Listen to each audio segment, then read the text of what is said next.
नमस्कार। आज हम क्वेश्चन आंसर्स करेंगे मनुष्यता चैप्टर के क्लास 10th चैप्टर 3 स्पर्श हिंदी। प्रश्न 1, कवि ने कैसी मृत्यु को समृत्यु कहा है? उत्तर, कवि ने ऐसी मृत्यु को समृत्यु कहा है जिसमें मनुष्य अपने से पहले दूसरों की चिंता करता है और परोपकार की राह को चुनता है, जिससे उसे मरने के बाद भी याद किया जाता है। कहने का मतलब ये है कि ऐसे मृत्यु को अच्छी मृत्यु, समृत्यु यानी अच्छी मृत्यु कहा जाता है जब मनुष्य दूसरों के बारे में सोचता है और लोगों के कल्याण की राह चुनता है, जिससे उसको मरने के बाद भी सदियों सदियों तक याद किया जाता है। प्रश्न 2, उदार व्यक्ति की पहचान कैसे हो सकती है? उत्तर है, उदार व्यक्ति परोपकारी होता है। वह अपने से पहले दूसरों की चिंता करता है और लोक कल्याण के लिए अपना जीवन त्याग देता है। उदार व्यक्ति वही है जो दूसरों के बारे में सोचे और अपने जीवन के से पहले दूसरों के अच्छा सोचे। प्रश्न 3, कवि ने दतीची, कर्ण आदि महान व्यक्तियों के उदाहरण देकर मनुष्यता के लिए क्या उदाहरण दिया है?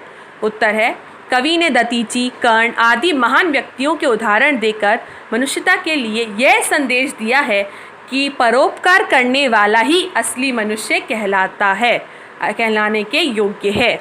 मानवता की रक्षा के लिए दतीची ने अपने शरीर की सारी अस्थियां, अपनी सारी हड्डियां दान कर दी थीं।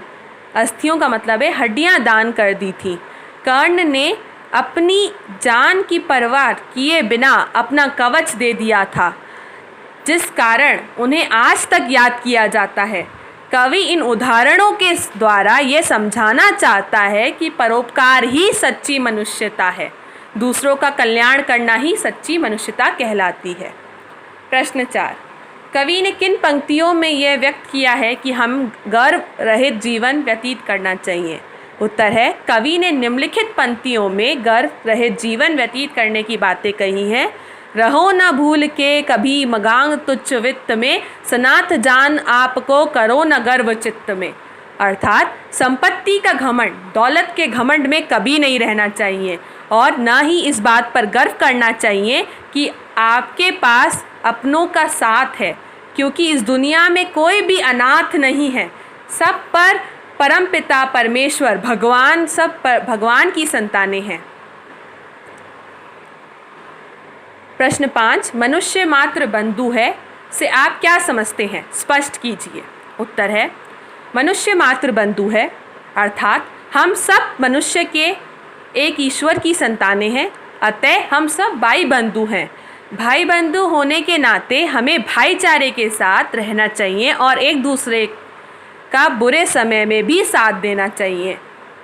प्रश्न 6, कवि ने सबको एक होकर चलने की प्रेरणा क्यों दी है? उत्तर है, कवि ने सबको एक होकर चलने की प्रेरणा इसीलिए दी है, प्रेरणा मतलब इंस्पायर करना, इसीलिए दी है ताकि आपकी समझ ना बिगड़े और ना ही भेदभाव बढ़े। सब एक साथ होकर चलेंगे तो सारी बाधाएं मिट जाएंगी और सबका कल्याण और समृद्धि होगी। प्रश्न 7, व्यक्ति को किस तरह का जीवन व्यतीत करना चाहिए? इस कविता के आधार पर लिखिए।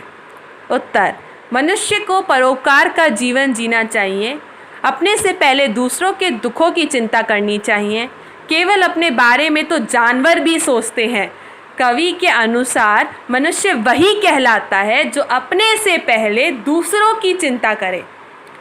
प्रश्न 8, मनुष्यता कविता के द्वारा कवि क्या संदेश देना चाहता है? उत्तर है, मनुष्यता कविता के माध्यम से के जरिए कवि यह संदेश देना चाहता है कि परोपकार ही सच्ची मनुष्यता है। परोपकार ही एक ऐसा साधन है जिसके माध्यम से हम युगों तक लोगों की दिल में अपनी जगह बना सकते हैं और परोपकार के द्वारा ही समाज का कल्याण व समृद्धि संभव है। अतः हमें परोपकारी बनना चाहिए ताकि हम सही मायने में मनुष्य कहलाएं। परोपकारी का मतलब है दूसरों के तरफ दया भाव रखना। निम्नलिखित भाव का स्पष्ट कीजिए। भाग ख। पहला, सहानुभूति चाहिए माँ विभूति है यही, वशीकृता सदैव है बनी हुई स्वयं ही। विरुद्ध भाव बुद्ध का दया प्रभाव में बहा, विनीत लोक वर्ग क्या न सामने झुका। उत्तर, कवि इन पंक्तियों में ये कहना चाहता है कि मनुष्य में मन में दया व करुणा का भाव होना चाहिए, यही सबसे बड़ा धन है। स्वयं ईश्वर भी ऐसे लोगों के साथ रहते हैं। इसका सबसे बड़ा उदाहरण महात्मा बुद्ध, जिनसे लोगों का दुख नहीं देखा गया, तो वे लोक कल्याण समाज कल्याण के लिए दुनिया के नियमों के खिलाफ विरुद्ध चले गए। इसके लिए क्या पूरा संसार उनके सामने नहीं झुकता? अर्थात उनके दया भाव व परोपकार के कारण आज भी उनको याद किया जाता है और उनकी पूजा की जाती है। 2, रहो न भूल के कभी मधांग तुच्छ वित्त में, सनाथ जान आपको करो न गर्व चित्त में। अनाथ कौन है यहाँ त्रिलोकनाथ साथ हैं, दयालु दीन बंधु के बड़े विशाल हाथ हैं। उत्तर है, कवि इन पंक्तियों में कहना चाहता है कि भूल कर भी अपनी संपत्ति पर घमंड नहीं करना चाहिए। इस बात पर कभी गर्व नहीं करना चाहिए कि हमारे साथ हमारे अपनों का साथ है, क्योंकि कवि कहता है कि यहाँ कौन सा व्यक्ति अनाथ है। उस ईश्वर का साथ सबके साथ है, जो बहुत दयावान है, उसका हाथ सबके ऊपर रहता है।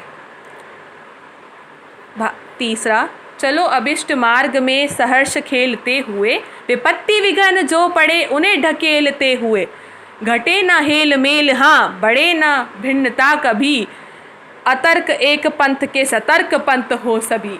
उत्तर है, कवि इन पंक्तियों से कहना चाहता है कि मनुष्य को अपनी इच्छा से चुने हुए रास्ते में खुशी खुशी चलना चाहिए।